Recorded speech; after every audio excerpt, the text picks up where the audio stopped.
I've been telling my sons Jacob and Ben about my Christmas stick, hoping that they'll focus more on other things than presents, presents, presents. When I was growing up, the only present my parents ever gave me was a stick. The same stick, in fact, over and over again.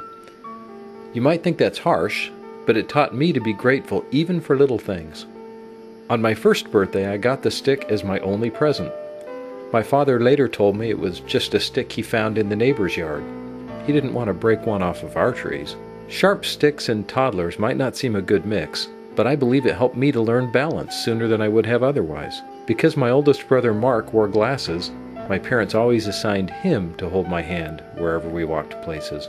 Looking back, I wonder why I didn't think it was strange when my stick, which had mysteriously disappeared around Thanksgiving, showed up all wrapped under the tree on Christmas morning. My mother was so enthusiastic about that stick that I just smiled and ran off to play while my siblings unwrapped their piles of gifts. And that began the family tradition of my stick disappearing around Thanksgiving and then reappearing under the Christmas tree. Here's the next Christmas morning when, once again with my only toy, I'm happily thinking of digging, poking, scraping, and all the other fun ways I'd fill my days. As was tradition, my brother Mark, with his glasses, was asked to sit next to me in all the photos of my stick. My older brother Scott was realizing that he too was part of my parents' special gift traditions as he unwrapped his second consecutive Wanda Wetsy baby doll.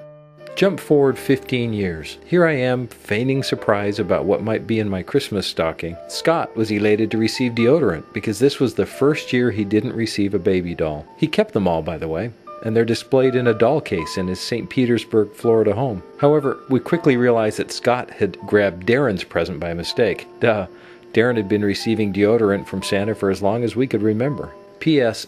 Thanks for that, Santa. Best decision you ever made.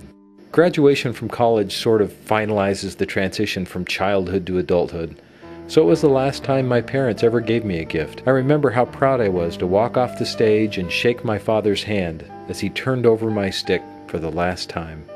Unfortunately, the story ends there. Later that year, when I was moving to an apartment, I left a few things at my father's house. He moved them to the crawl space under the spa, and there was a water leak. My stuff, including the stick, was ruined. So now, if I want to start a similar tradition with my boys, Jacob and Ben, I'll have to go visit my neighbor's yard.